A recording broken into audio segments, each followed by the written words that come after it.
sem demoras, nós vamos passar já para a nossa primeira mensagem da noite. Quero convidar aqui o nosso seminarista, diácono Abel. Por que aconteceu uma reforma? Essa pergunta, para alguns, ela pode até parecer... porque, né?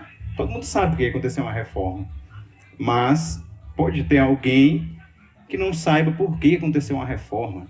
Eu, por exemplo, quando eu vim para a Igreja Batista de Itaitinga, eu já tinha visto falar em reforma protestante, mas eu nunca tinha visto falar com tanta profundidade sobre essa verdade, né?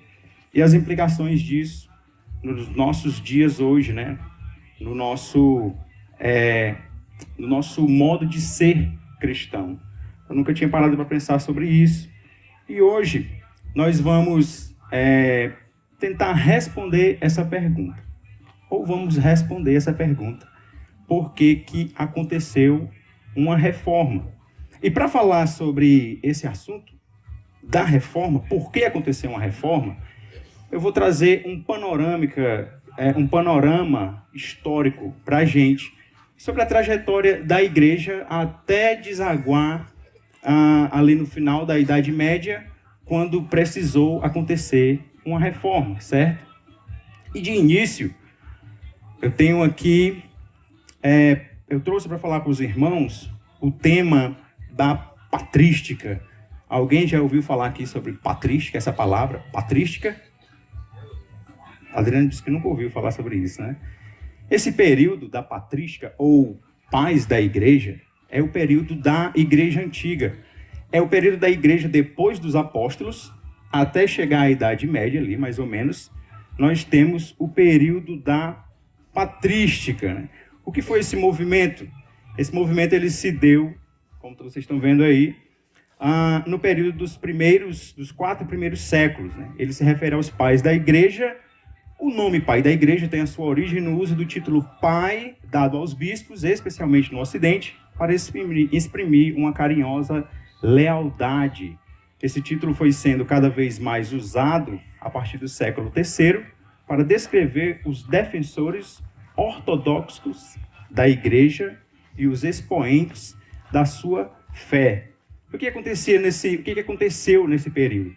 Os apóstolos foram morrendo, morreu o último apóstolo João, né? Pelo que sabemos, ele foi o último que morreu. E as igrejas continuaram. A igreja não acabou ali no final da Bíblia, quando João entregou ali a última carta. Talvez, não sei se foi a última, né? Mas Apocalipse para nós é o último livro da Bíblia. A igreja não acabou ali. A igreja continuou com as pessoas que foram ensinadas por esses apóstolos. E esses homens, eles enfrentaram muitos problemas na igreja antiga, na igreja dos primeiros séculos. Os pais da igreja, eles tiveram que defender, muitas vezes, ali com unhas e dentes, a ortodoxia, né? A adoração correta. Porque naquela época também havia herege, havia gente distorcendo o ensino da palavra, havia gente que não tinha entendido ou que trouxe uma carga de informação da sua vida anterior e colocou dentro do cristianismo, trazendo ali burburinho, momentos desconfortáveis na igreja. E esses homens do período da patrística, dos primeiros 4 séculos aqui, eles lutaram muito, e muito mesmo. Alguns chegaram até a ser mortos na sua batalha ali contra a heresia, contra o paganismo, né? Eu tenho aqui o nome de alguns que eu listei aqui, dividido por séculos aqui. No século I nós temos Clemente de Roma, Inácio de Antioquia, Policarpo de Esmirna, Papias de Herápolis. No século II nós temos Tertuliano, Aristides, Justino Marte, Teófilo. No século III nós temos Irineu de Leão, Cipriano, Clemente de Alexandria, Orígenes.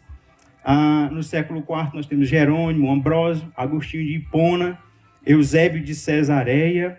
Aqui vocês já ouviram falar algum nome desses homens aí? Pelo menos Agostinho todo mundo já ouviu falar, né? E esses homens, eles tinham as suas lutas, né? As suas lutas eles tinham problemas internos dentro da igreja e eles tinham problemas externos.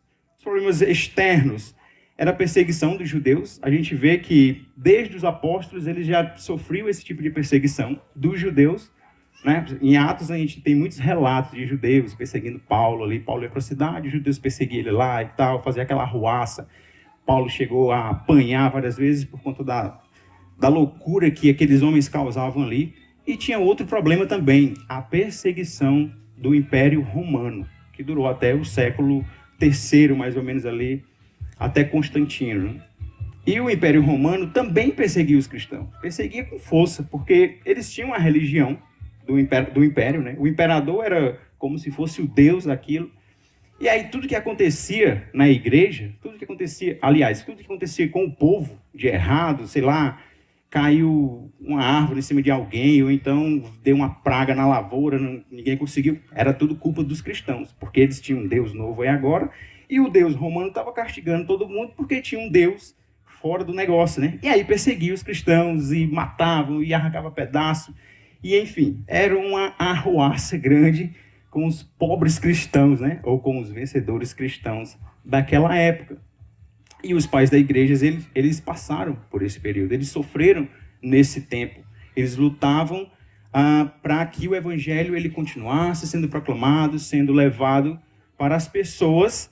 E uma das heresias, eu listei heresias aqui, de que eles lutavam também, que eram os problemas internos, pessoas de dentro, com problemas teológicos. Nós tivemos o gnosticismo, eles lutaram fortemente contra o gnosticismo ali nos primeiros séculos. E o gnosticismo, ele tinha uma visão de mundo onde ele separava o mundo. Existia o mundo perfeito, de Deus não, um mundo espiritual, que era perfeito, e existia o mundo mau, que era a matéria, onde nós vivemos, né? E aí, eles trazendo isso para dentro do cristianismo, eles diziam, não, mas Jesus, ele não poderia ser um homem, porque a matéria é má. Então Jesus era um fantasma, né? Ele ia fazer uma aparição ali e não era um homem de verdade, porque a matéria é má e como ele era Deus, não poderia ser um homem, porque senão ele estaria corrompido. E isso foi combatido também. Os pais da igreja lutaram contra esse tipo de ideia, esse tipo de filosofia dentro do cristianismo. E isso ficou conhecido como docetismo, né? Acho que foi o Gleicin que citou esse docetismo em uma das exposições dele na quarta-feira, que é justamente essa ideia de algo que aparece. Jesus, ele era uma aparição, né? Era, tipo assim, apareceu aqui, mas não era de verdade. Ou então ele se apossava do corpo de alguém e aí fazia ali o que tinha que fazer e depois ia embora, porque ele não poderia ser um ser material. E isso a Bíblia ensina. Ao contrário disso, a Bíblia ensina que Jesus era 100% homem. E aí os pais da igreja tinham que lutar, porque as pessoas começavam a ouvir essas heresias, começavam a ser influenciados por isso, e o bispo tinha que tratar, não, mas não é assim, a palavra de Deus diz dessa forma aqui. E depois disso, veio também o marcionismo, um homem de dentro da igreja, chamado Marcião. Ele começou a entender de uma forma estranha as escrituras, o próprio Deus. Ele entendia que o Deus, ele, pela sua repulsa contra judeus, ele começou a ensinar, e tinha esse entendimento na cabeça dele, de que o Deus do Velho Testamento era um Deus diferente do Novo Testamento. Que Jesus, ele não poderia ser aquele Deus lá. E aí ele separou tudo e foi excomungado da igreja, mas ele continuou levando as multidões ali, o pessoal que seguia ele, e criou aí esse povo herege aí, essa seita do marcionismo. E aí, é tanto que esse cara foi o primeiro a criar um cânon da Bíblia. Ele criou uma Bíblia só dele, descartou todo o Velho Testamento, descartou o Evangelho de Mateus, de Marcos e João, deixou só o Evangelho de Lucas e as cartas de Paulo. Porque Paulo, ele era o apóstolo dos gentios, né? E ele tinha muita menção contra o judaísmo, ele entendia que isso era contra os judeus. Rejeitou o resto, criou a sua Bíblia e foi lá para a sua igreja, cuspe de alguma coisa dos últimos dias, né? O montanismo, os pais da igreja lutaram também contra essa heresia. Esse é um movimento liderado por Montano e conhecido posteriormente como o movimento da nova profecia. Os caras, eles tinham aí recebido do alto a nova profecia. O cara era o porta-voz do Espírito Santo. Olha aí, não existe isso hoje, né? Eu acho que não tem essas coisas no nosso mundo moderno hoje. Mas naquela época existia, né? Existe sim, né? Naquela época já existia isso, né? O cara recebeu a profecia máxima. Ele sabia quando era que Jesus ia voltar até o local. A cidade vai ser na cidade tal que Jesus vai voltar. E eles se prepararam para esse momento, né? Eles eram um puritano estranho, né? Eles se separaram do povo. Vocês não são daqui, pois nós estamos separados de vocês, vocês são impuros. Nós estamos nos purificando para a volta de Jesus. Esse era o movimento do montanismo. O arianismo foi um movimento que veio bem depois. Esse movimento já foi na época de Constantino, a igreja já não era perseguida pelo Império Romano, e tinha o Ário lá com as suas ideias de que... Qual era a ideia do arianismo? De que Jesus, ele não era Deus. Olha aí, tem alguém aqui que conhece algum tipo de religião desse tipo nos nossos dias? Que Jesus é um Deus, não vamos citar nomes que é para não, né? Vai que tem alguém ouvindo aí e fica chateado.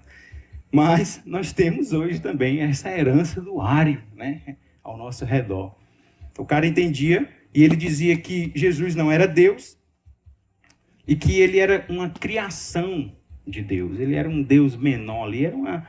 Enfim, heresia, né? Porque a palavra de Deus diz que Jesus é o próprio Deus. O próprio Jesus disse, né? Quem vê a mim, vê ao Pai.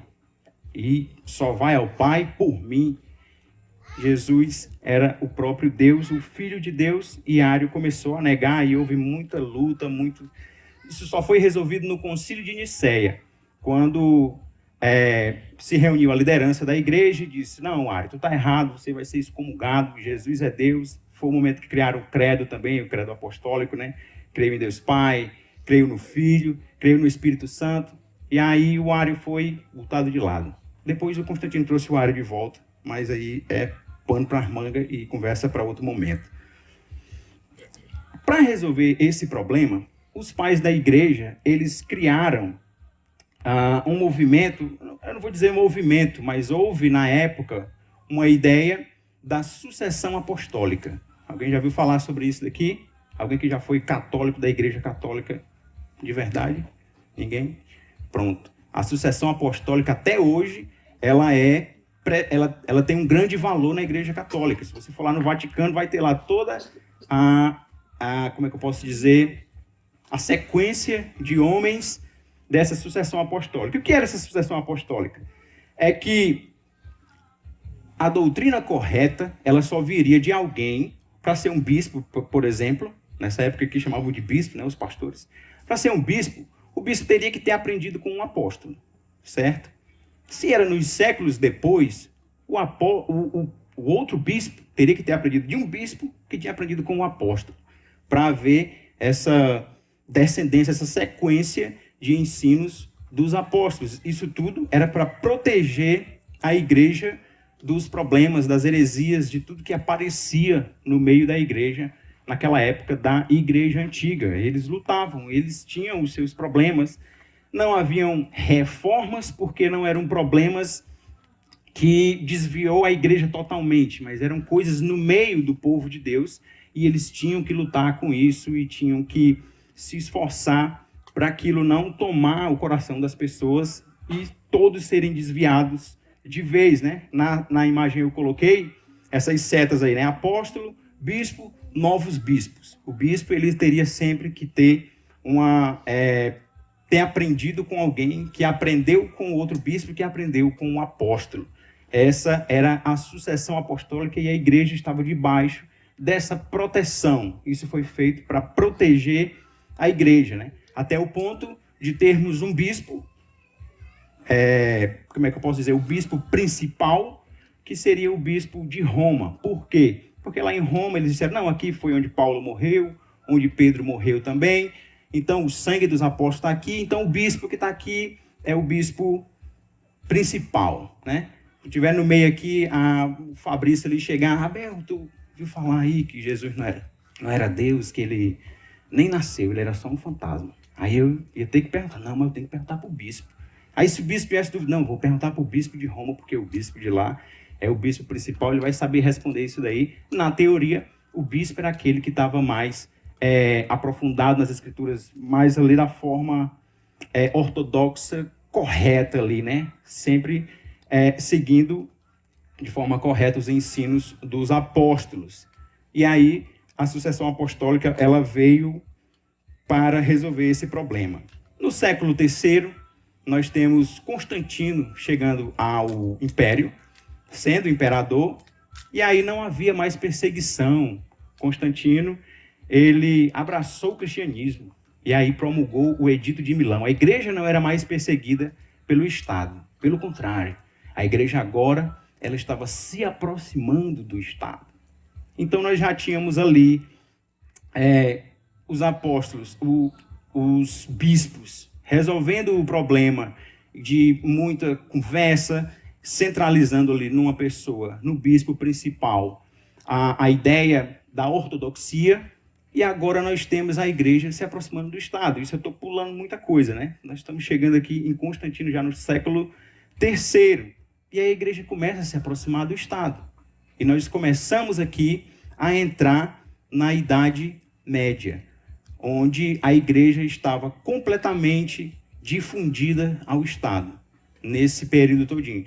No século IV, o Império Romano começa a decair, a igreja fica mais forte, as suas bases são mais fortes e tal. E aí, acho que no século VII, se eu não me engano, quando Carlos Magno ele é nomeado imperador pelo Papa Leão VI, eu acho, se a Isabel souber aí, ela me corrige. Pelo Papa Leão, não vou dizer qual era o número dele, mas aí ele nomeou esse Carlos Magno como o imperador do Sacro Império Romano Germânico, unificando ali vários países, e o império e a igreja, eles andavam juntos agora. Tudo de bom, tudo de maravilhoso. Igrejas, antes os irmãos se reuniam nas catacumbas, nas cavernas, dentro de casas isoladas e tal, o pessoal com medo por causa da perseguição. Agora era construído igrejas para adorar o Senhor, né? Isso trouxe muitos desdobramentos na história, né? Muita gente não gostou disso, foi viver no deserto e tal, aí começou a surgir os monastérios, o pessoal que vivia lá fazendo nada, se alimentando dos bichos e tal, enfim. Mas nesse período da Idade Média, a igreja, ela estava junto com o Estado. E aí eu entendo, olhando para a história, para os homens, que começou a derrocada da igreja. Começou ali as coisas estranhas acontecerem. Por quê? Porque os homens, eles sempre vão ter problemas quando as coisas estão fáceis demais, né? Quando recebe tudo nas mãos, de mão beijada, é muito fácil de um homem acabar com aquilo, né? Desmanchar aquilo, né? É muito mais fácil alguém manter aquilo que tem quando ele suou para ter aquilo, quando ele sofreu. E o que acontecia nessa época aqui era que estava tudo bem, estava tudo fácil. Religião e Estado agora estavam unificados. O que foi uma solução se tornou um problema, como eu já falei aqui. A igreja unida ao Estado, os irmãos não eram mais perseguidos, mas isso começou a virar um problema na sequência dos anos. E aí isso passou 1000 anos, a igreja junto com o Estado ali, e muitos problemas aconteceram. Como eu já falei, a igreja por toda a Idade Média ela foi caindo cada vez mais em descrédito. Alguns problemas que aconteceram nesse período, que foi muito longo, e eu listei só alguns aqui que a gente pode guardar esse conhecimento. O cisma do Ocidente. Se tem um cisma do Ocidente, teve um cisma do Oriente, né? Da igreja ocidental com a igreja oriental, eu não citei aqui, mas teve uma época também da Idade Média em que a igreja, que era uma só, ela se dividiu e ficou a igreja dos bizantinos e a igreja ocidental, onde a capital ali, o centro ali era Roma, né? Por isso que até hoje a gente tem a igreja ortodoxa, que não é mais lá na Ásia, na parte oriental, ela hoje é mais na Rússia, né? Mas nessa época essa igreja ela se estabeleceu e a capital, se eu não me engano, era Constantinopla, né? Era Constantinopla, lá no Oriente. E o cisma do Ocidente ficou conhecido porque houve uma briga entre os papas. A igreja, ela, como eu já falei, ela andava junto com o Estado, ela tinha todos os poderes ali, toda a sua influência no meio do povo e da política, e houve um cisma. Os papas brigaram. Agora, por que os papas brigaram se só tem um papa, né? Na realidade, o que aconteceu foi que, por 70 anos, o papa da época, ou alguns papas, eles viveram numa cidade chamada... Deixa eu só ver aqui qual era o nome da cidade.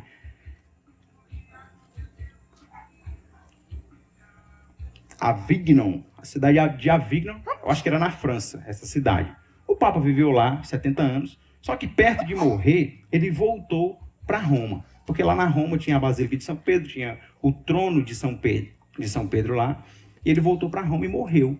E aí o povo fez uma pressão: não, nós queremos um Papa que seja daqui, da Itália, italiano. Aí os cardeais cederam à pressão e nomearam o Papa italiano. O nome desse Papa era... O título dele que ele recebeu foi Urbano VI. O Urbano VI era o Papa italiano, estava todo mundo feliz. Só que o Papa era meio bruto. O homem era casca grossa, o homem era ruim. Aí os cardeais se revoltaram, aí pois nós vamos voltar lá para a cidade de Avignon. Aí voltaram para lá e nomearam outro Papa. Aí ficou 2 papas, tá, na briga ali. E isso...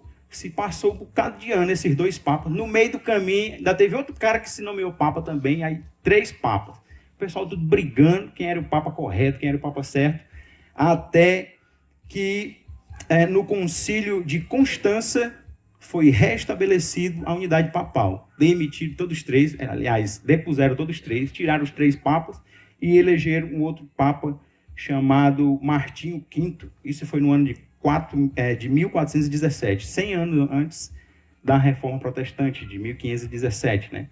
Então, tinha todos esses problemas.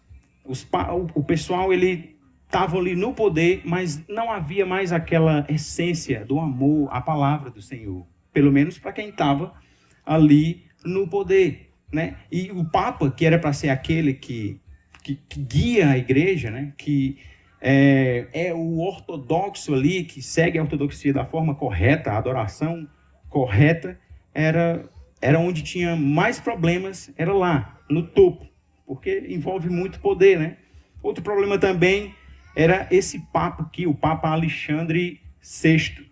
Era o Papa corrupto, era o Papa Borgia, né? Esse Papa, o cara era tão ruim que ele brigava com todo mundo. Tinha um filho dele chamado César, que o pessoal morria de medo. Ninguém tinha coragem de brigar com ele. As brigas dele eram tanto com gente de dentro da igreja, como com pessoas externas também. Havia ali sempre conflito. E ele, a intenção desse Papa foi sempre promover a sua família, uma espécie de nepotismo ali. Todo mundo da família dele estava bem, né? É igual a política hoje, né? Precisa de política, é bom para a família dele, né? O pessoal tem essa mania de dizer, né? Papa que era desse mesmo jeito aqui, o Papa Borgia, o Alexandre VI. Tinha o problema também, nesse decorrer, na Idade Média, da simonia. O que era a simonia? Simonia é a menina que mora bem ali, né, na esquina. Não é. Simonia é uma referência a Simão. Simão lá que quis comprar o poder do Espírito Santo lá, quando Pedro estava curando as pessoas lá, aliás, estava batizando, no capítulo 8 de Atos, né? E aí Simão vê lá e diz: ei, como é que eu faço para ter esse poder? Eu pago quanto para você me dar esse poder aí também, né? E aí, esse nome faz referência a ele. E o que acontecia na igreja era isso também. As pessoas pagavam para ter cargos dentro da igreja. Era tudo uma questão de quem tinha mais dinheiro para conseguir botar um cardeal, botar um bispo, fazer... Enfim, o pessoal estava comprando vaga dentro da igreja, né? Comprando para ser pastor. Tem alguém querendo comprar aí para ser pastor? Fala com o Nelson ali atrás, ele resolve na Assembleia.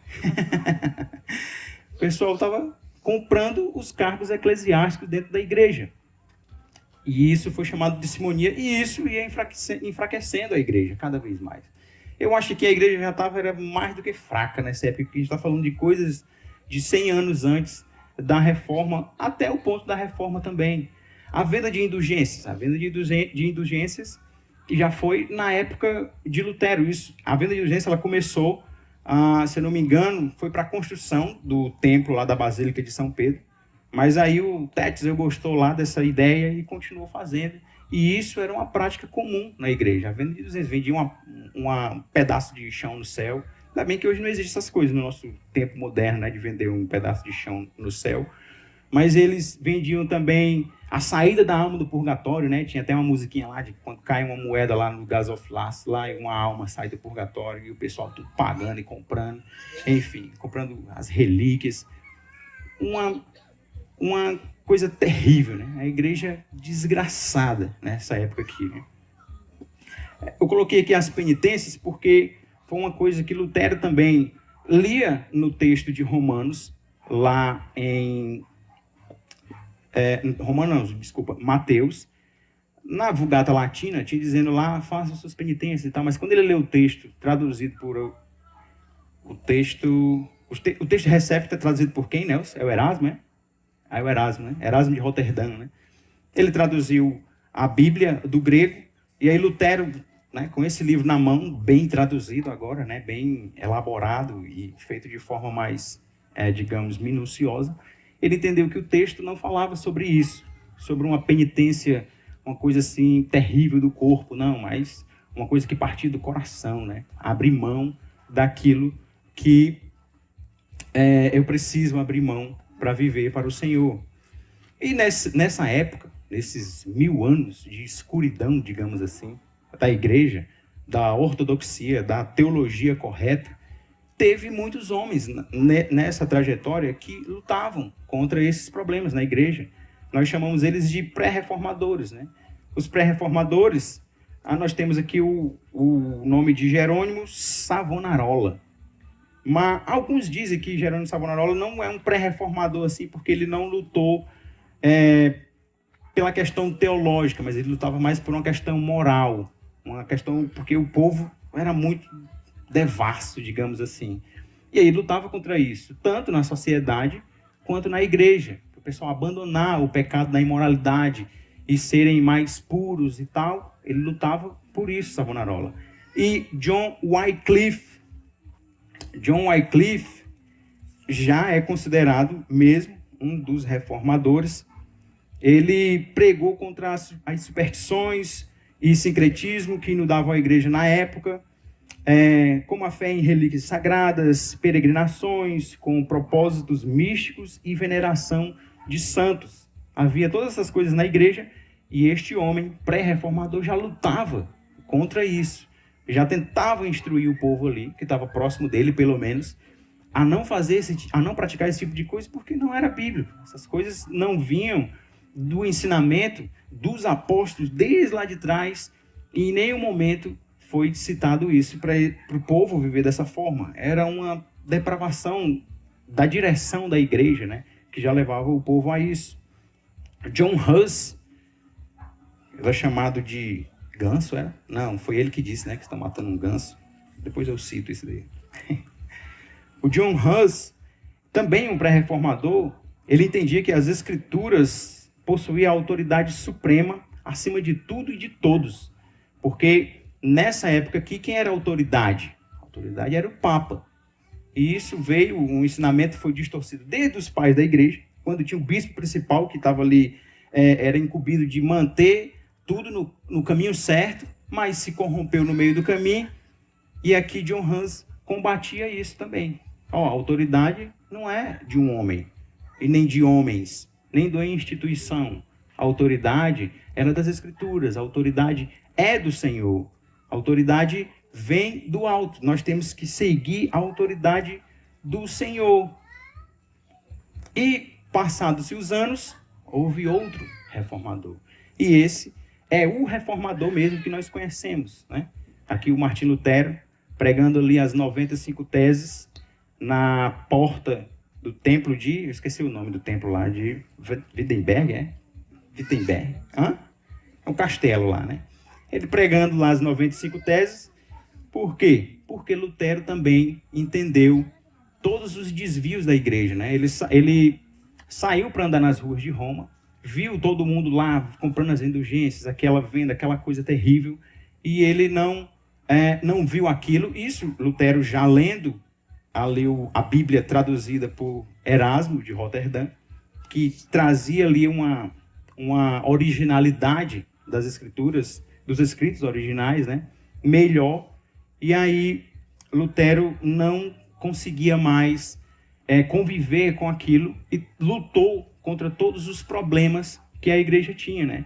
Isso começou em 1517 e a reforma ela não parou só em Lutero, né? Houve reforma em vários outros locais, em vários outros países, né? Nós temos o exemplo de a reforma da Suíça, a reforma também depois lá na Holanda, a reforma em vários países, porque Lutero era na Alemanha, né? Então teve esse desconforto ou essa insatisfação com a igreja, que vinha totalmente corrompida da Idade Média. Os homens de Deus entenderam que aquilo não estava correto e lutaram contra isso. E aí, eu vou trazer só até aqui, só até o ponto da reforma, porque nós sabemos o que aconteceu na reforma. Já falamos várias vezes, o Elton vai falar mais sobre isso, mas eu queria trazer mais esse panorama histórico de como que a igreja caminhou e precisou ser reformada em algum momento, né? Lembrando que a intenção de Lutero não era criar uma nova igreja. Ele queria reformar a sua igreja. Qual era a igreja de Lutero? A igreja que nós conhecemos como a Igreja Católica Romana. Essa era a igreja de Lutero.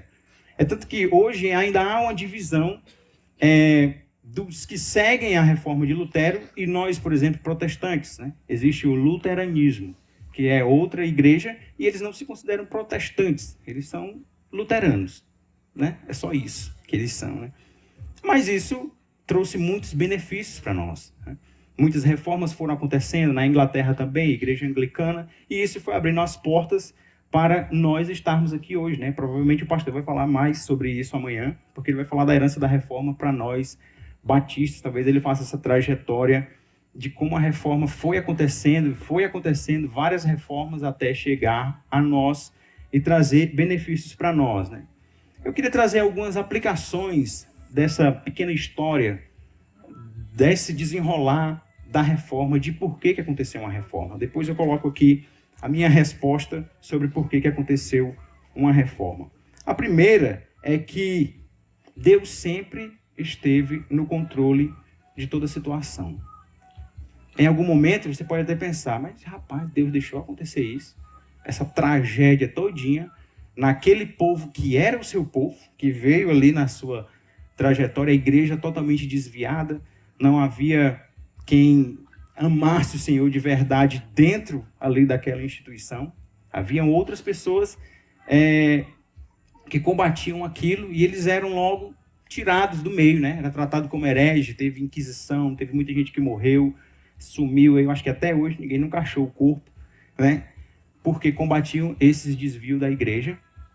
Mas Deus, ele sempre esteve no controle de toda a situação. Ele nunca perdeu o controle. Ele sempre esteve ali ciente de tudo. Nada pegou ele de surpresa. Ele sabia de todas as coisas. É tanto que hoje nós estamos aqui. Herança desse povo terrível, né? Assim como na genealogia de Jesus, de Mateus, tem vários nomes, relatos de nomes de reis terríveis. Manassés ali, né, que sacrificou os seus filhos. Mas ele foi colocado na genealogia de quem? De Jesus. Isso quer dizer muita coisa para nós, né? De que o Senhor, ele está no controle de todas as coisas e nada, assim, é inútil no seu trabalhar. Ele sempre trabalha para a glória dele mesmo no decorrer da história, né? Outra aplicação é que Deus sempre tem o seu remanescente. Como eu falei, que sempre houveram pessoas que lutaram contra os desvios, que não concordaram com aquilo, que foram mortos, que foram torturados, mas eles lutaram. Por quê? Porque eles são bonzões? Porque eles eram os melhores? Não. É porque Deus, ele sempre tem o seu remanescente. Ele sempre tem o seu povo. Ele sempre vai sustentar o seu povo, seja em que situação for. E a minha resposta sobre a pergunta de por que aconteceu uma reforma, eu entendo que, coloquei aí para vocês verem também, que a Igreja do Senhor, ela foi reformada para nos mostrar que homens falham, que impérios caem, as instituições falham, mas eu nunca vi o Senhor perder uma batalha. Ele não perdeu essa batalha em nenhum momento. A batalha contra aqueles que eram contra a Igreja do Senhor e que são até hoje contra a pureza da Igreja do Senhor. O Senhor nunca perdeu uma batalha para esse tipo de pessoa ou até para o inimigo mesmo, que sempre está trabalhando para que a Igreja do Senhor ela se desvie do seu caminho. O Senhor nunca perdeu. O seu povo ele sempre esteve no rumo correto, olhando para o Senhor, acreditando nele, mesmo nos momentos mais difíceis, mas o Senhor sempre sustentou e o seu povo avançou. E o reino avança sempre. Nós, se pararmos, nós ficamos para trás, porque o reino avança e o Senhor, ele é o dono de toda a história. Amém? Amém. Era isso que eu queria trazer para os irmãos. Eu agradeço a atenção de todos. Vou convidar agora o nosso irmão Welton, que vai trazer agora a segunda mensagem. Mas o assunto que eu quero tratar um pouco hoje é sobre as implicações que essa reforma tem para os nossos dias, certo? E eu basicamente vou falar sobre 3 aspectos. Vou falar sobre o aspecto escriturístico, ou seja, o aspecto em relação à palavra de Deus. Eu vou falar também sobre o aspecto da teologia da cruz. Eu vou explicar um pouco. E também eu vou falar sobre a questão da igreja. Como é que a igreja deve se comportar a partir daquele momento que aconteceu a reforma, né? O que é que nós conseguimos aprender, né, em relação àquela época para os nossos dias. E pensando nesse aspecto escriturístico, os dias atuais a gente vê que a palavra de Deus, a Bíblia, ela vem sendo deixada de lado. A gente acaba tendo no nosso dia a dia muitas distrações. Nós somos enxurrados com dopamina, com estímulos, e acaba que todos esses estímulos, quando a gente vai para a escritura, ler por ser uma atividade mais tranquila, a leitura, acaba que a gente acha um pouco chato. A gente pensa, será que a escritura é para mim? Muitas pessoas, já vi pessoas falando assim, não, eu gosto de orar, mas eu não gosto de muito ler a Bíblia. É um pouco estranho ter esse tipo de pensamento, certo? E pensando nisso, em 1519, Lutero ele travou um embate com Johann Eck, né?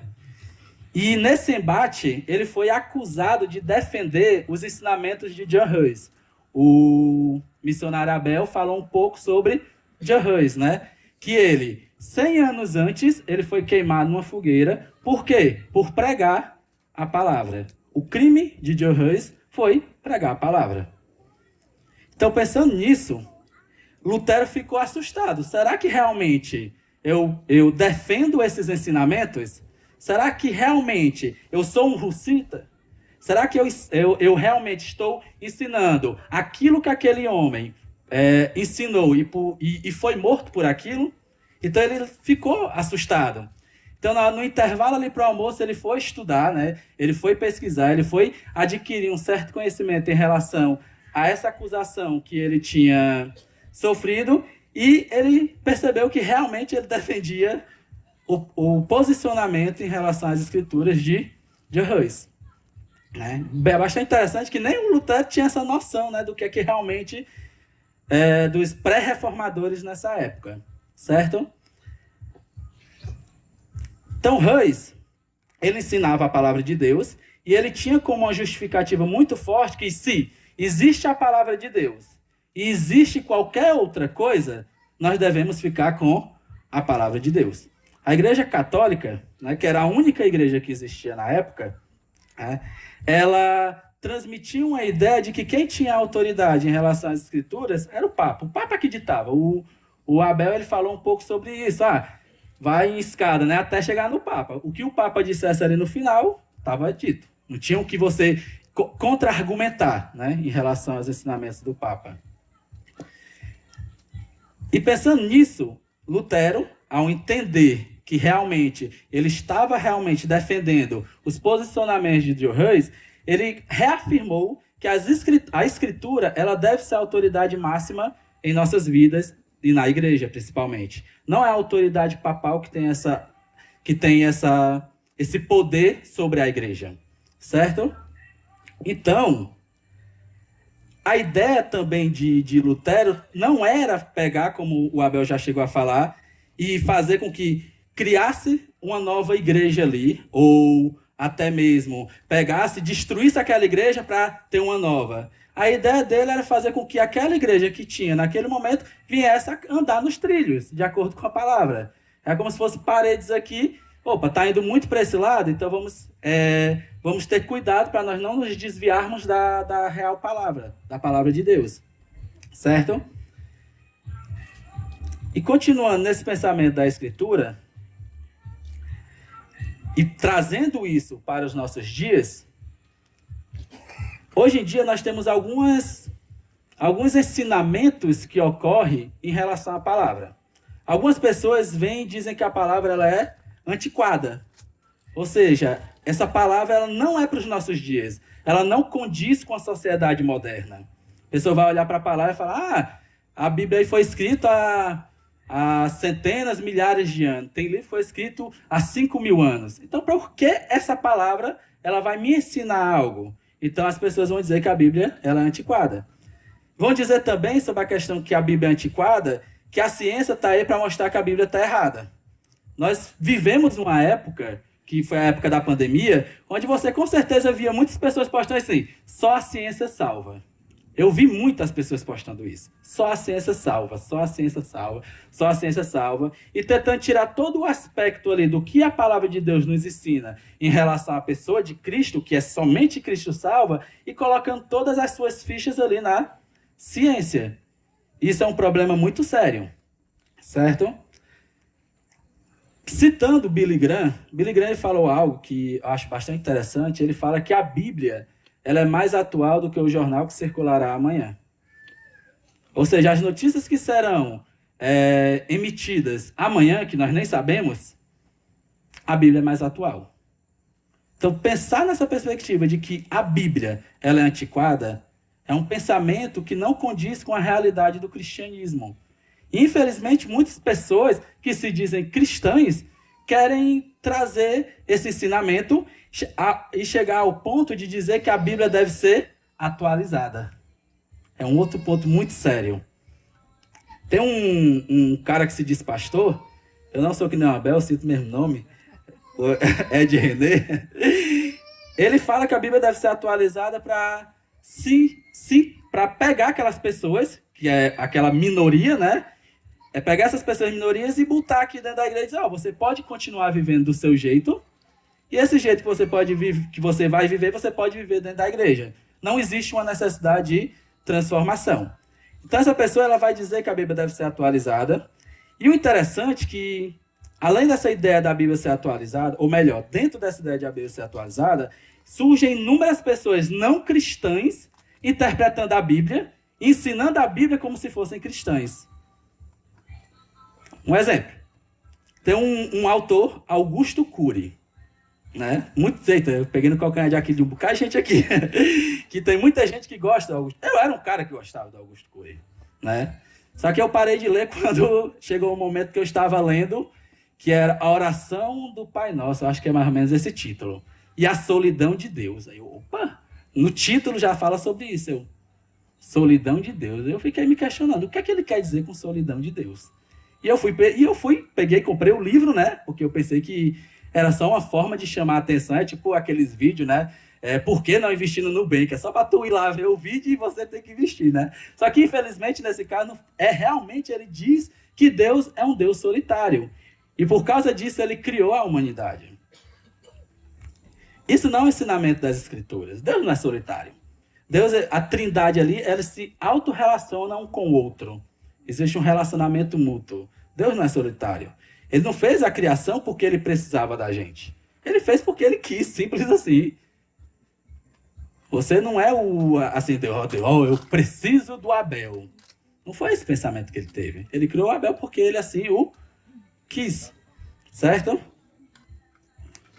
E o mais interessante é que essas pessoas que não são cristãs, elas chegam até nós e falam assim: não, você é muito arrogante, você acha que você tem razão em relação à sua interpretação. Essas pessoas que muitas vezes nunca leram a Bíblia, nunca se aprofundaram nas Escrituras. Você viu lá que quando Lutero foi acusado de defender os ensinamentos de John, ele foi pesquisar para entender se realmente ele estava defendendo aqueles ensinamentos. E o que acontece? Essas pessoas que não são cristãs, ou melhor, pessoas que se dizem cristãs, vêm com ensinamentos e dizem que você, que realmente está ali meditando e estudando na palavra de Deus, ele vai dizer que você está sendo arrogante por você afirmar determinadas coisas em relação à Escritura. Isso é um problema muito grande, por quê? Porque muitas pessoas estão ensinando isso. Se você for nas redes sociais, você vai ver inúmeras pessoas que se dizem cristãs, que estão ali, falam bonito, falam. Eles falam bacana. Atrai, você gosta de ouvir o que eles estão falando. Porém, não condiz com a palavra, né? Eles têm a tendência de pegar textos e interpretar fora do contexto. Isso é muito comum. Não julgueis. Pronto, esse é o clássico, né? Não me julgue. Quem é você para me julgar? Só que pegar texto fora do contexto é um problema muito grande. Eu gosto de um exemplo que certa vez eu vi, que falava assim: imagine que você chega numa praia e na praia tem uma placa dizendo assim: proibido usar biquíni. O que é que você pensa? Depende do contexto. Se você estiver numa praia de nudismo, quer dizer que aquela praia você vai ter que entrar nu, pelado. Porém, se você estiver em uma praia lá do Afeganistão, exemplo, onde as mulheres têm que se cobrir por completo, quer dizer que você tem que se cobrir por completo. Então, pegar textos e tirar do contexto é muito perigoso. E nessa época, lá na época da Reforma, era muito comum pegar textos e transmitir, ou melhor, às vezes nem pegavam texto e só ensinavam alguma coisa. E Lutero foi completamente contra isso, ou melhor, todos os reformadores, ao ponto de nós vermos o nosso irmão John Hus ser morto numa fogueira. Por quê? Porque ele foi contra aqueles ensinamentos, né? Ensinamentos que não condiziam com a palavra de Deus.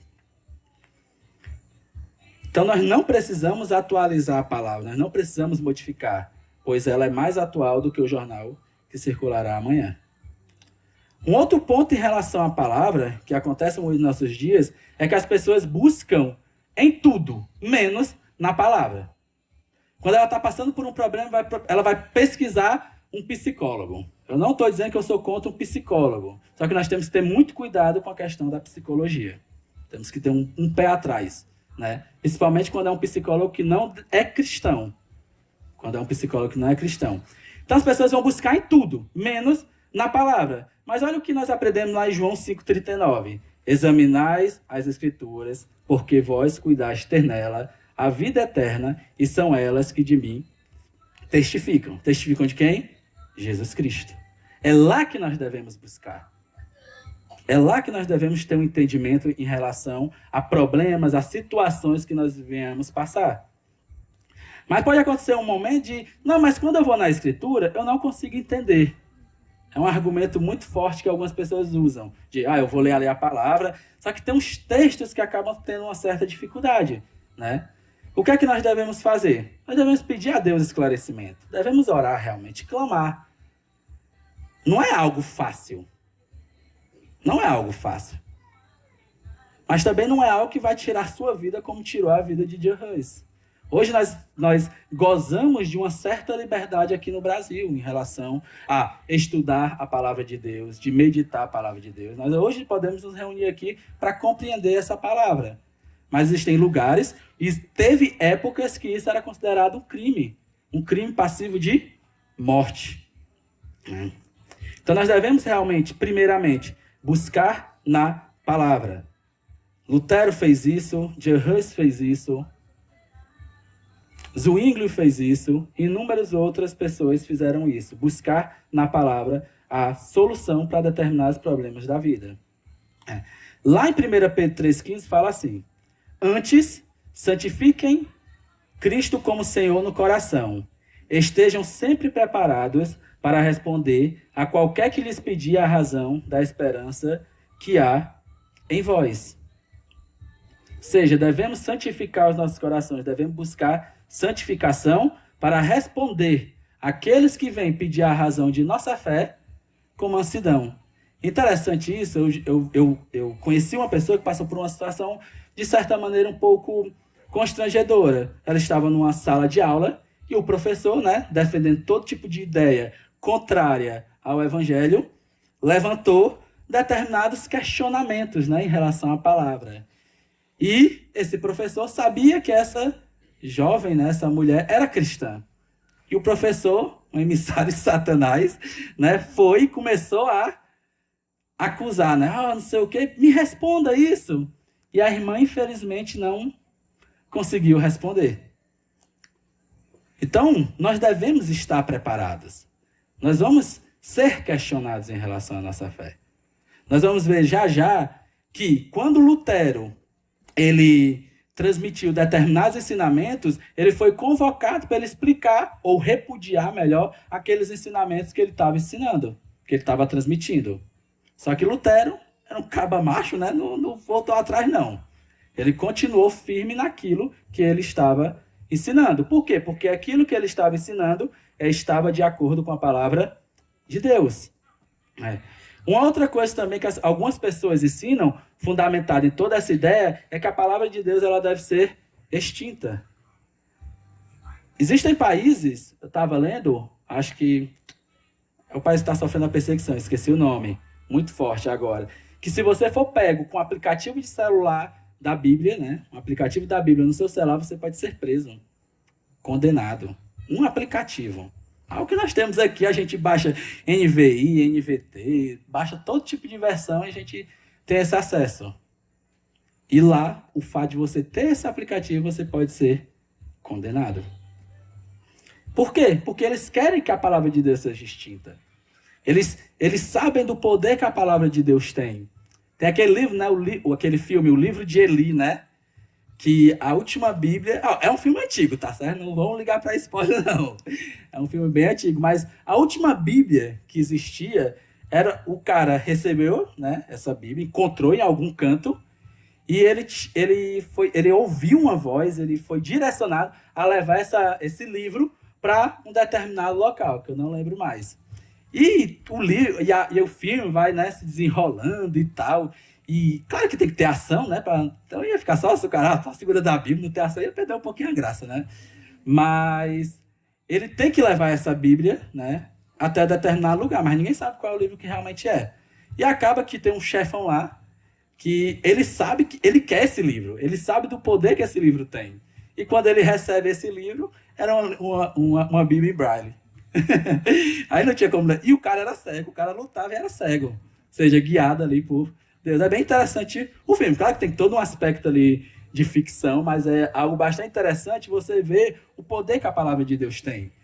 Você vê que uma pessoa que não crê em Deus ali, que realmente queria usar aquilo por mal, ele sabia do poder que tinha aquilo.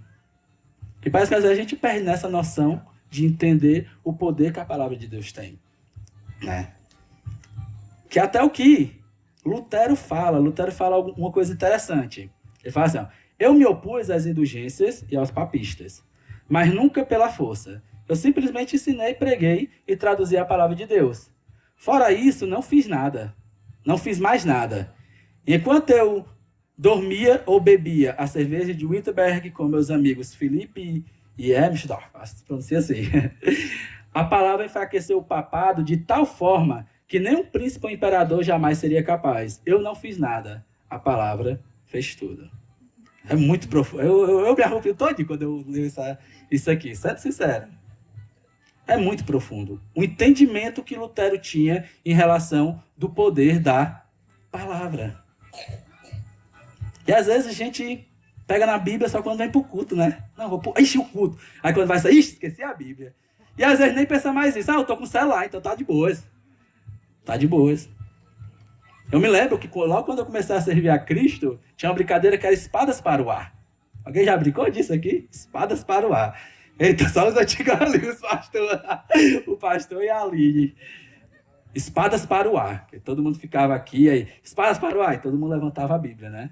Aí falava, abra lá em Sofonias, capítulo 1, versículo 6. O cara ficava, tinha um irmão que fez, e tem esse livro na Bíblia, né? Sofonias. Aí o cara ia lá e tinha que abrir bem rápido. Era muito legal, era divertido demais. Acontecia muito em retiro de jovens, né? A gente fazia muito. Mas você vê que quando a gente pensa na questão da palavra, nós acabamos esquecendo do poder que realmente ela tem. Você acha que essas pessoas que dizem que a Bíblia é antiquada, que a Bíblia deve ser atualizada, que a Bíblia deve ser extinta, muitas dessas pessoas querem que isso aconteça porque elas têm medo do poder da palavra. Elas temem a palavra de Deus, os ensinamentos que estão nela. Para os reformadores, a Bíblia e Cristo andam juntas. O Josivan falou algo, acho que até citei quando a gente estava conversando, ele falou na pregação de quarta, que rejeitar a palavra é rejeitar Cristo. Se eu rejeito, se eu não amo a palavra, se eu não amo aquilo que Cristo nos deixou ali, eu não amo a Cristo. Eu estou rejeitando a Cristo. Isso é muito perigoso. Porque às vezes a gente tem a tendência de querer viver de qualquer jeito, né? Não, tá bom. Lembra da Bíblia só na hora do culto, lembra da palavra. Só que esses homens, esses reformadores, eles morreram. Muitos morreram. Muitos foram perseguidos, muitos tiveram que fugir para não ser mortos. Para que nós tivéssemos acesso à palavra de Deus. Nessa época as pessoas muitas vezes não sabiam ler. Os ensinamentos que tinha na igreja não eram na língua do povo. É tipo o cara chegar aqui e começar a falar chinês aqui. Ninguém ia entender nada, só se tiver alguém que fala chinês aqui, né? Ou entenda chinês. Então eles pregavam lá e o povo ficava... Eles não entendiam. Não existia uma tradução. Não era algo comum ter escrito. E por mais que existisse uma tradução, muitos não sabiam ler. Muitos não tinham aquele entendimento de pegar ali, eu vou ler agora e interpretar as escrituras. Era algo não comum, né? Então, pensando nessa questão de que Cristo e a Bíblia andam juntos, a gente vai para o nosso segundo aspecto, que está relacionado com a teologia da cruz. Em 1518, ocorreu a disputa de Heidelberg. Se pronuncia assim. Tal disputa era para ter sido uma disciplina na vida de Lutero, e ele tinha que apresentar ali aquilo que ele estava defendendo, tipo justificar, né? Aí Lutero fez o quê? Lutero apresentou 42 teses, em que entre a 19 até a 22 surgiu um questionamento bem interessante. Como nós podemos conhecer a Deus? Será que Deus é impossível de se conhecer? Tem umas perguntas bem cabulosas, né? Como é que eu posso conhecer a Deus? Vou para a igreja, eu conheço a Deus. Eu vou ler a Bíblia, eu conheço a Deus. Aí Lutero ele chega a uma conclusão de que Deus e os seus atributos, né, eles são revelados pelo sofrimento e na cruz. Ou seja, a cruz, ela revela Deus, né? É a glória na vergonha, é a sabedoria na loucura, é o poder na fraqueza, é vitória na derrota. Deus é conhecido mediante a mensagem da cruz. Quando a gente lê lá em 2 Coríntios, capítulo 12, versículo 10, ele fala assim, ó. Porque sinto prazer nas fraquezas, nas injúrias, nas necessidades, nas perseguições, nas angústias, por amor de Cristo. Porque quando sou fraco, então é que sou forte. Ou seja, nós conhecemos por meio do sofrimento, por meio da cruz. Isso é muito louco, né? Você pensar isso. O cara fala, observa esse texto.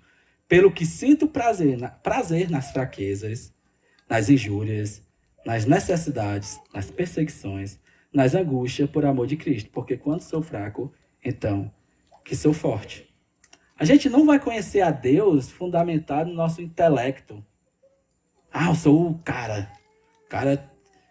Eu sou um cara que aprendo qualquer coisa a hora que eu quiser. Eu tenho um QI de 500 mil. Eita, é mais de 8 mil, né?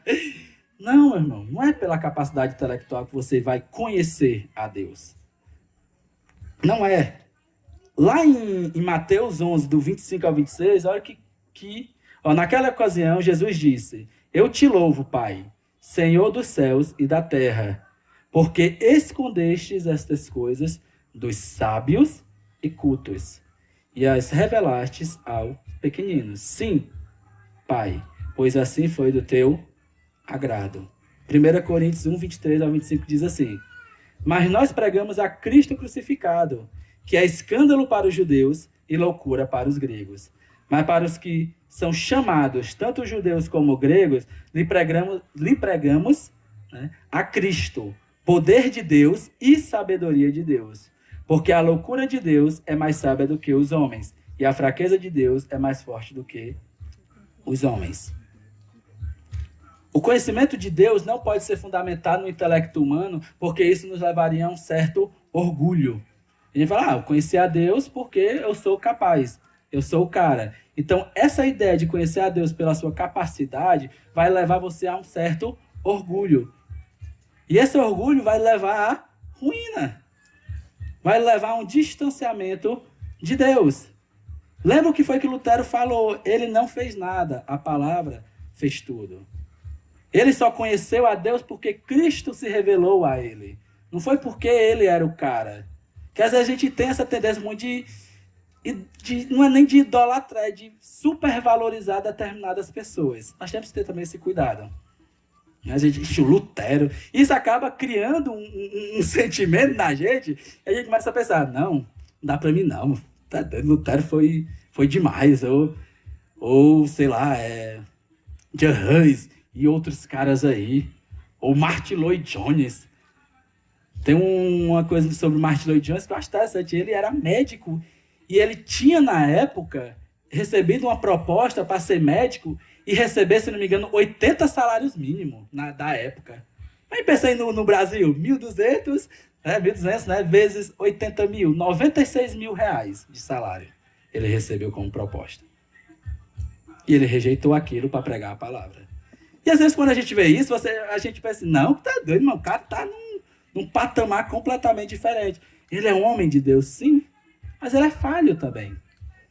Lembrando um pouco do que numa aula que o pastor Rômulo falou, que quando ele foi citar o C.S. Lewis, ele falou que o C.S. Lewis tinha muitos problemas com finanças.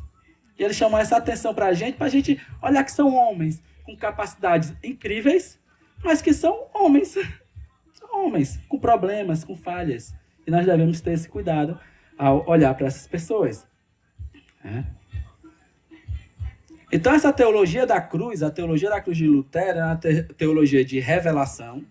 Porém, essa revelação era escondida. É somente para aqueles que Cristo quer se revelar. Né? É para a sua igreja, podemos assim dizer. É uma revelação que se encontra na cruz de Cristo. Ela só pode acontecer por meio da fé. E é um conhecimento de modo especial que acontece através do sofrimento. Então, essa ideia de sofrimento não é que você vai pensar assim, para eu conhecer mais Deus eu tenho que sofrer. Eu vou para a Coreia do Norte. Não faça isso não, que você vai se ferrar, literalmente, Zano. Você vai se complicar. Coreia do Norte não é um lugar muito bom de ir. Você vai lá, você vai sofrer perseguição. Você vai aumentar seu sofrimento, mas né? Agora, não, mas eu vou porque eu sou um missionário. Tipo, o Abel aí, que é o nosso missionário aí, ele fala, eu vou para a Coreia do Norte agora. Pode, glória a Deus, meu irmão. Vá, vamos orar, vamos, né, botar nosso joelho em oração, abençoar o irmão, né? Mas essa questão do sofrimento não é isso. O sofrimento que nós estamos vendo aqui é um sofrimento que nós vamos passar, são as perseguições. A nossa família, muitas vezes que... Eu me lembro quando eu comecei a servir aqui, minha mãe é muito católica, muito. E eu era assim. Eu era o filhinho eu era muito... Minha mãe tinha toda aquela proteção pra cima de mim. Eu era o mais novo, na época eu tinha 15 anos, né? E eu fui pra igreja. E pra eu ir pra igreja era assim, se tinha escola bíblica dominical de manhã e o culto à noite. Se eu fosse pra escola bíblica dominical, eu não podia ir pro culto à noite. Se eu fosse pro culto à noite, eu não podia ir pra escola bíblica dominical. Era proibido. Durante a semana, nem pensar. Quando ela começou a liberar para eu ir durante a semana, eu tinha que estar em casa às 9 horas, mas o culto acabava às 9 horas. Então eu saía antes do culto para poder chegar em casa mais cedo. Por quê? Porque ela não queria que eu ficasse ali fora. Tinha um certo impedimento que ela fazia para que eu viesse realmente adorar a Deus. Chegou ao ponto de eu passar... Teve uma época que eu passei 2 ou 3 semanas sem ir para a igreja. Por causa que ela não queria que eu fosse. Por quê? Porque ela era católica e ela não enxergava com bons olhos. Mas com o tempo, graças a Deus, ela mudou de pensamento em relação a isso. Então, não era algo bom. Era um certo sofrimento que eu passava. Eu me lembro quando eu estava jogando bola e uma das irmãs da igreja passou e falou: ei, vai para a igreja mais não. Eu falei: minha mãe não deixa não, falei desse jeito. Meio triste, cabisbaixo, né? Então esse sofrimento não é esse que a gente vai buscar. Fala num texto que C.S. Lewis fez, ele fala assim: o sofrimento é o megafone de Deus para o mundo ensurdecido. Né? O sofrimento é o megafone de Deus para o mundo ensurdecido. E por que essa teologia da cruz, ela é importante para nós nos dias de hoje? Será que essa teologia da cruz é algo que nós estamos estudando? O liberalismo, ele tem uma ênfase na razão humana. E esse liberalismo é o que molda o mundo moderno. Você consegue encontrar qualquer solução, né, a partir da razão. Eu posso pensar e encontrar uma solução para a ignorância humana.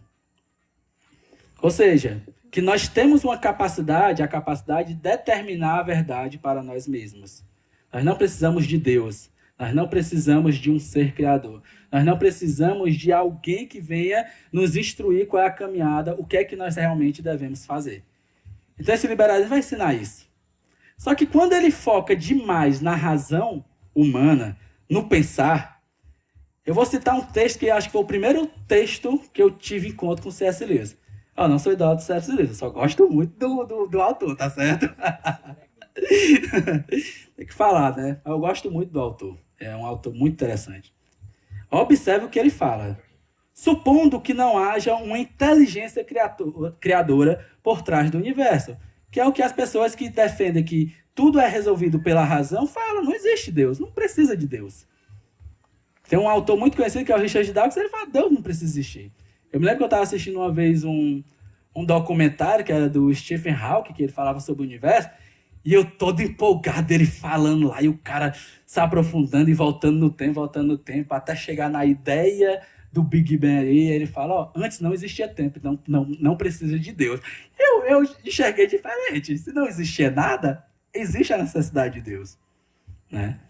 Então imagine que não existe. Tudo a gente pode resolver por meio da razão. Então, ninguém planejou o meu cérebro com o propósito de pensar. O que acontece é apenas que, quando alguns átomos dentro do meu cérebro, por razões físicas ou químicas, se arranjam, isso me dá a sensação que eu chamo de pensamento. Eu sou apenas produto da química ali, da física, de reações que acontecem no meu cérebro. O que vocês têm como essa sensação de pensar é só isso. Então, eles tiram todo aquele fator de Deus, quando você fundamenta somente na razão. Mas, vem esse questionamento. Se realmente é assim, como posso confiar que o meu próprio pensamento é verdadeiro? Como é que eu posso confiar? É como eu virar uma jarra de leite e esperar que a forma como o leite se espalha lhe apresente um mapa de Londres. Mas se eu não posso confiar em meu próprio pensamento, certamente não posso acreditar nos argumentos que levam ao ateísmo, a dizer que somente a razão é importante, somente o pensar é importante. Deus está de escanteio. Por isso, não tenho nenhuma razão para ser um ateu ou qualquer coisa semelhante. Se eu não creio em Deus, não posso crer no pensamento. Portanto, não posso usar o pensamento para não crer em Deus. Bem louco, né? A ideia aqui do C.S. Lewis.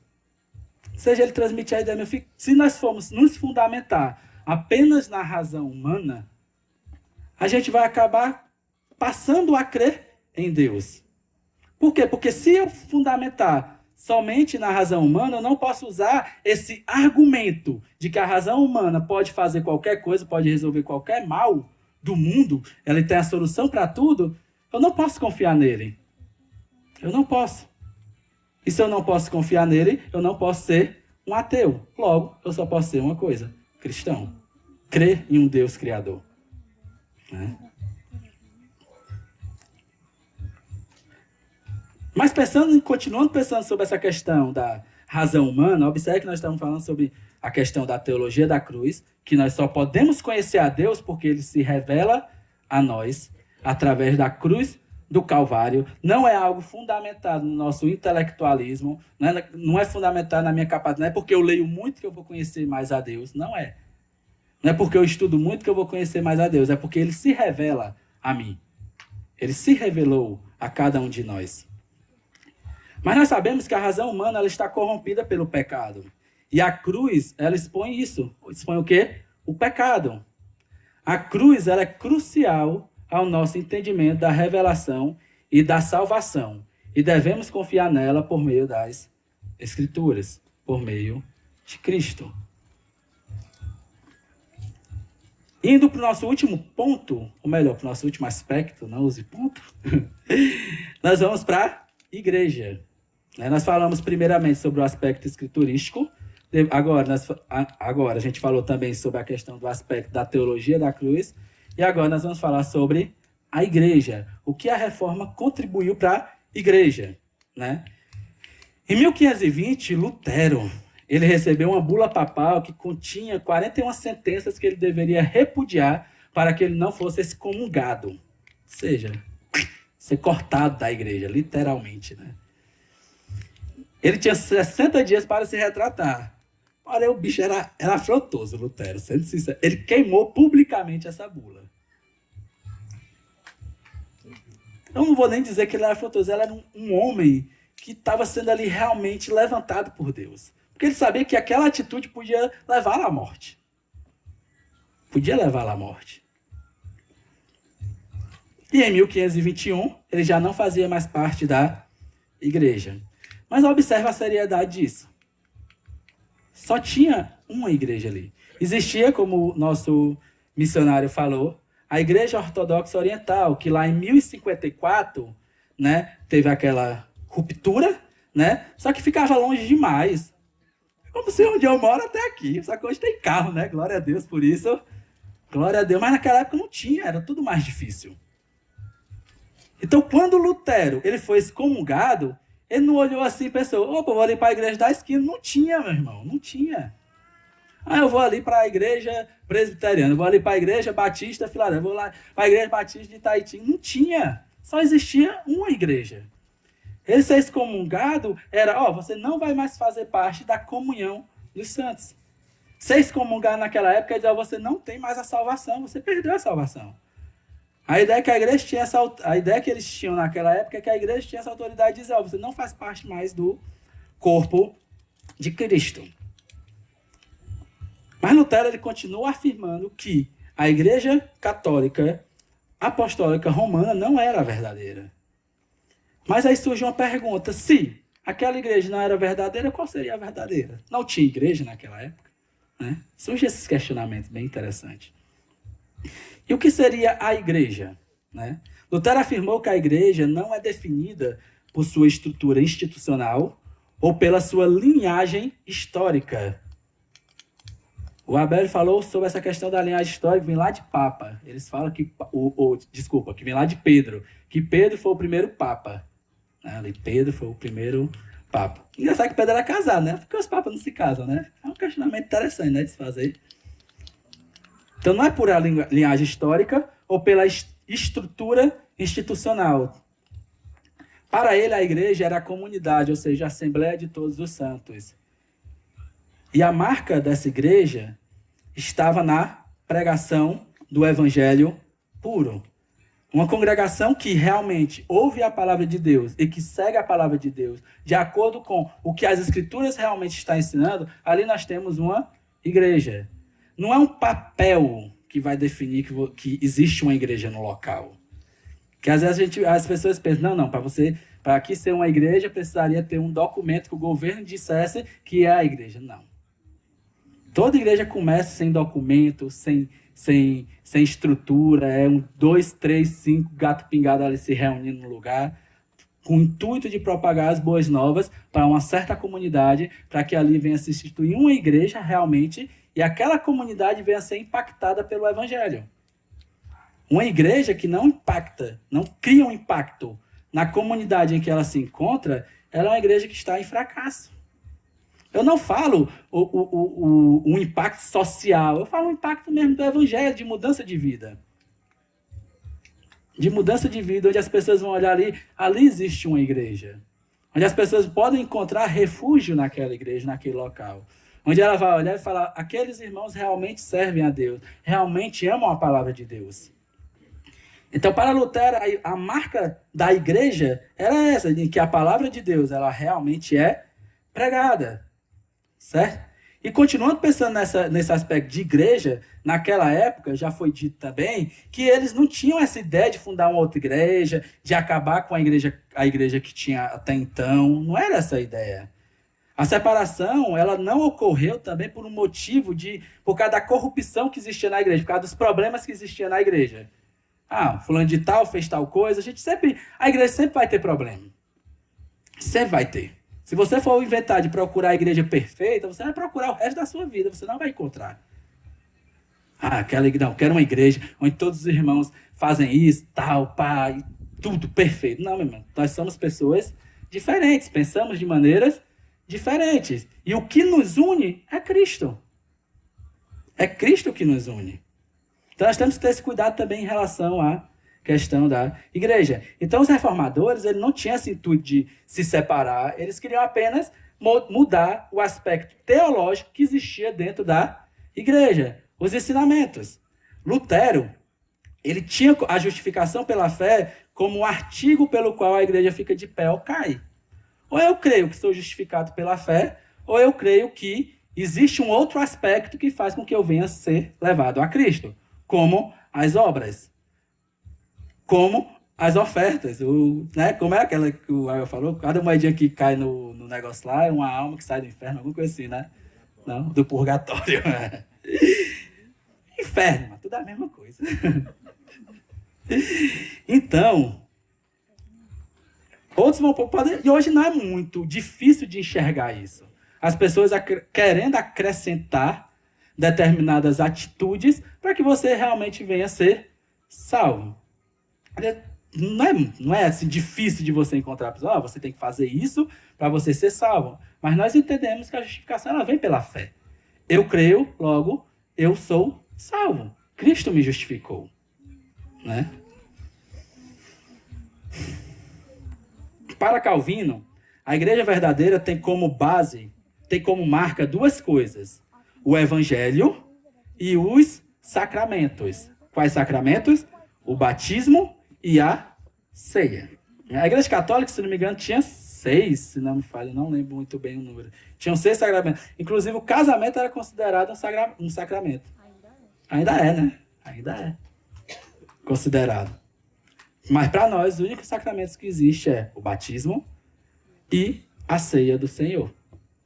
A ceia, ela é um ato coletivo que deve acontecer em comunhão.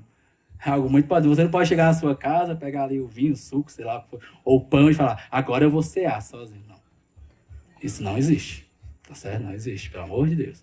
Ou você chegar e se auto-batizar. Se tornou moda, né? Essa questão do auto-batismo, ou o batismo online, na época da pandemia. O cara chegava, o pastor estava na casa dele, o irmão estava na casa dele, aí o pastor pegava uma água, jogava, pedia, e o irmão na casa dele pegava uma cuia de água e jogava sobre si. Não, meu irmão. Não existe isso, não existe. Calvino, né? Os ossos lá de Calvino, se desistir nessa tempo todinho. Nós temos que ter cuidado em relação a isso. Continuando sobre essa questão da igreja, a igreja é o povo por quem Cristo morreu. Ser salvo é fazer parte desse povo. Não existe a ideia também de você dizer assim, eu sou a igreja. É um discurso muito comum. O cara fala, não, eu sou a igreja. Eu não preciso ir para nenhum lugar. Eu não preciso me congregar em nenhum local. Eu sou a igreja. Não. Nós somos membros de uma igreja. Calvino aprendeu lá com Martin Bucer em relação à questão da igreja, uma definição interessante que fala sobre a questão da igreja visível e a igreja invisível. Obrigado. O que seria a igreja visível? A igreja visível são os crentes verdadeiros e os falsos, ou seja, é o joio e o trigo. Quando Paulo escrevia para as igrejas, quando escrevia, ele falava, saldo à igreja. Ele está citando todo mundo. A igreja visível, a igreja que se congrega naquele local. Se existe joio, não é essa questão que ele está querendo tratar. Ele está saudando a igreja. E a igreja invisível, que ela é composta por todos os verdadeiros cristãos. Essa tem por Cristo o seu cabeça e cumpre o que o seu cabeça ordena. Todos nós, creio, em nome de Jesus Cristo, somos membros dessa igreja. O irmão que está lá na China, ele faz parte dessa igreja. É um corpo. E o que é que une esse corpo? O cabeça, que é Cristo. Se cortar, se tirar ali a cabeça, né, daquele corpo, o corpo morre. Morre, não existe mais vida ali.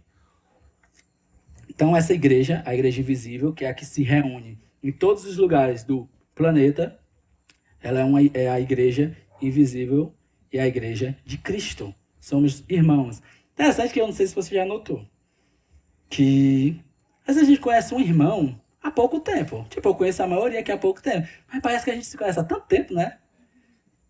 Já percebeu isso? A gente brinca e conversa e tal. Por quê? Porque tem algo que nos une, algo muito importante que nos une. Cristo. Cristo é que nos une. Nós não nos conhecíamos, mas agora nós nos conhecemos por causa de Cristo. Né? É bem interessante isso. Eu sempre tive essa sensação. Né? Eu acho bem interessante. Nós devemos nos comprometer com a igreja visível, né? Em todas as suas fraquezas, por amor à igreja invisível. Nós devemos comprometer com a igreja local. Né? Estamos aí com a questão da construção do templo. Estava até ali conversando um pouco com o pastor, com o Juliel. Nós devemos nos comprometer com essa obra. Às vezes eu falo muito com a Ana lá em casa, fico pensando, mas quando aquela igreja estiver toda ali bonitinha, né? Acho que o sonho do Juliel é isso, ver a igreja toda assim, bonitinha, toda estruturada, toda já no reboco, aquele porcelanato, não, com a cerâmica, tá bom, vamos botar a fé no chão. Aí Deus abençoar, né? Glória a Deus. E os irmãos vindo cultuar a Deus, novas pessoas chegando, novas pessoas para adorar a Deus. Às vezes você não pensa isso, eu penso isso toda semana.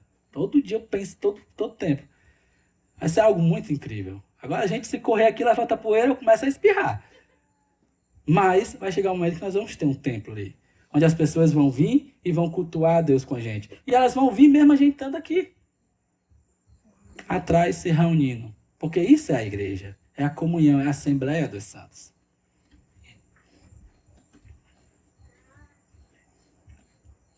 Deixa eu só beber um pouco d'água aqui. Uma outra ideia que acontece em relação à igreja nos dias de hoje é a falta de desejo ou vontade das pessoas se congregar. Isso aconteceu muito forte na época da pandemia. Muitos irmãos, né, deixaram de se congregar. Igrejas se fecharam. Porque os irmãos pararam de ir ao culto. Né? E essas pessoas, muitas vezes, quando passam por essa situação, muitas vezes por uma questão de desespero, o vírus está aí.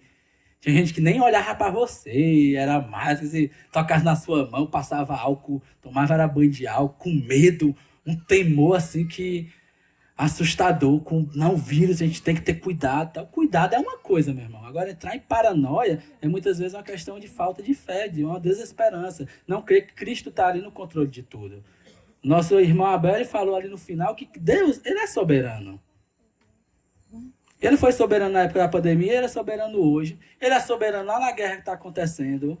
Ele foi soberano na Segunda e na Primeira Guerra Mundial. Ele é sempre soberano. Sempre. E a gente entrar muitas vezes nessa paranoia por causa de determinadas coisas que estão acontecendo, é muito perigoso. Então nós devemos nos voltar para quê? Para a palavra. Nós devemos nos voltar para quê? Para a cruz de Cristo. Cristo morreu na cruz pelos meus pecados, pelos nossos pecados. Então nós devemos olhar para isso. Nós não devemos buscar, está acontecendo a guerra na Ucrânia, será que eu vou ser alistado ou não? Não sei se você ouviu uma pesquisa que falava isso, que quando começou a guerra na Ucrânia, as maiores pesquisas, acho que foi a primeira em questão de pesquisa, será que eu posso ser alistado? E se eu não for convocado, desculpa. Se eu for convocado e não quiser ir, o que é que acontece? Você morre, você vai ser condenado à morte. E as pessoas começaram a pesquisar e entrar nessa paranoia. Mas nós devemos buscar nas Escrituras. A Bíblia diz que vai ter guerras, que vai ter perseguição. O que é que nós devemos fazer? Ficar desesperado com toda essa situação como igreja? Nós devemos ficar desesperados? Não. Nós devemos nos unir como igreja. Nós devemos nos auxiliar como igreja. Nós devemos buscar na palavra, em comunhão, individualmente, sei lá, na palavra, a resposta para essas coisas. Cristo falou. Acho que foi também o Billy Graham que falou que eu li a última página da Bíblia. Vai ficar tudo bem. Tá tudo certo, meu filho. Tá tudo tranquilo, tá tudo favorável, né? Tá tudo tranquilo. A última página da Bíblia vai dar tudo certo. Literalmente, não é se vai dar tudo certo que nem o pessoal quer, não, aí. Vai dar tudo certo de acordo com a palavra de Deus. A igreja, ela vai ser arrebatada. A igreja vai subir, vai reinar, vai viver eternamente com Cristo. A igreja, o corpo de Cristo, foi por quem Cristo morreu na cruz do Calvário.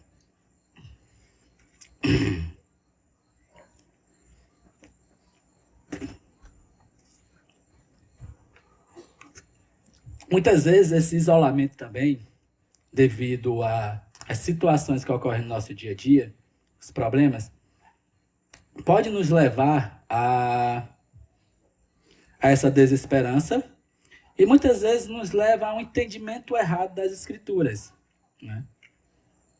E às vezes a gente olha para a igreja e vê, a igreja está com problema, a igreja fez isso e tal. Muitas vezes quem tem essas falas, né, são pessoas não cristãs, geralmente. A igreja está cheia de problema e tal. A gente sabe, tá. Nós somos humanos, somos seres humanos, eu tenho um problema. Se todo mundo aqui fosse perfeito, a igreja, né, seria completamente perfeita, mas isso não ocorre. A igreja só vai ser perfeita quando ela for arrebatada. Somente. E acaba que algumas pessoas, tipo como Joseph Smith, que fundou os Mormons, né, o Charles Russell, que fundou os Testemunhos de Jeová, que é o cara que diz que Jesus Cristo não é Deus, né? E não, Jesus Cristo não é Deus. Vai. Né? Os Mormons creem que todo mundo vai ser Deus, né? Todo vai ser Deus. Tem uma ideia também sobre a questão de planetas que você vai reinar. Um negócio bem, bem louco. Só que essas pessoas, elas saíram dali do meio cristão, né? Saíram. Por quê? Por causa que eles se rebelaram contra aquilo. Porque eles disseram, não, tá errado. Eu vou receber agora uma revelação divina ali. Ele recebe algum tipo de revelação, uma tábua, alguma coisa. E essa tábua some. Geralmente é assim, né? Ninguém sabe onde foi que foi parar. E pronto, agora eu tenho uma nova religião. Ensina essa nova religião, né? Ensina. Por quê? Por causa de um sentimento que ele teve contrário àquilo que ele estava enxergando. Irmão, se todo sentimento que eu tiver em relação ao corpo de Cristo, em relação à igreja, eu for querer sair, eu já teria me desviado faz muito tempo. E se todo problema que eu vejo na igreja eu olhar para mim, aí, meu filho, aí que eu sairia logo. Por quê? Porque eu tenho um coração mau. Cristo que me justificou. Mas eu, por natureza, somos maus. Nós vimos lá que nossa razão, ela está imersa no pecado. Se não fosse Cristo morrendo na cruz do Calvário pelos meus pecados, nós não estaríamos aqui. Nós não estaríamos aqui, né? Então, pensar desse jeito é um problema muito sério. E para nós concluirmos, não sei nem quanto tempo eu estou falando, misericórdia, nós chegamos à conclusão de que se nos voltarmos sempre para a palavra de Deus, para tentarmos entender melhor onde nos situamos, eu digo, pastor Rômulo, onde é que nós estamos realmente, né? Onde nos situamos e o que ela tem a nos ensinar. Podemos entender que a teologia da cruz, ela irá nos ensinar que essa mensagem, ela é completamente contrária ao que o mundo vem ensinando. E que o único lugar que poderemos viver tudo o que Cristo conquistou na cruz do Calvário, esse lugar só poderá ser vivido em comunhão com a igreja. Pois um ajudará o outro na caminhada que nos aguarda. Existe uma caminhada aí que nos aguarda. Eu não sei como é que vai ser. Né? Eu não sei. Mas se nós estivermos juntos como igreja, como corpo, nós vamos conseguir caminhar da maneira correta. Nós vamos conseguir ouvir a voz de Deus e caminhar de acordo com a sua vontade. Se um começar a querer se desviar, o outro está ali, opa, irmão, cuidado, não vai aí não. Né? Lutero e os reformadores, quando eles viram aquilo que estava acontecendo, o primeiro intuito deles foi de, ó igreja, não está certo não isso. Só que eles foram expulsos, né, da igreja e foram excomungados. E a partir dali tiveram que, junto com algumas pessoas que também criam daquela forma que a palavra de Deus é a autoridade máxima, começaram a se reunir e começou a questão das igrejas. Né? E hoje nós estamos aqui, a Igreja Batista de Taitinga. Nós somos uma herança lá dos reformadores. Nós estamos aqui por causa que eles, primeiramente, lutaram, colocando sua vida em risco, muitos morrendo, muitos sofrendo perseguições, muitos sendo presos, para que nós tivéssemos hoje acesso à palavra de Deus em português, inúmeras traduções, inúmeras versões, um acesso vasto que nós temos hoje. E nós só temos isso por causa que esses homens lutaram atrás. Amém?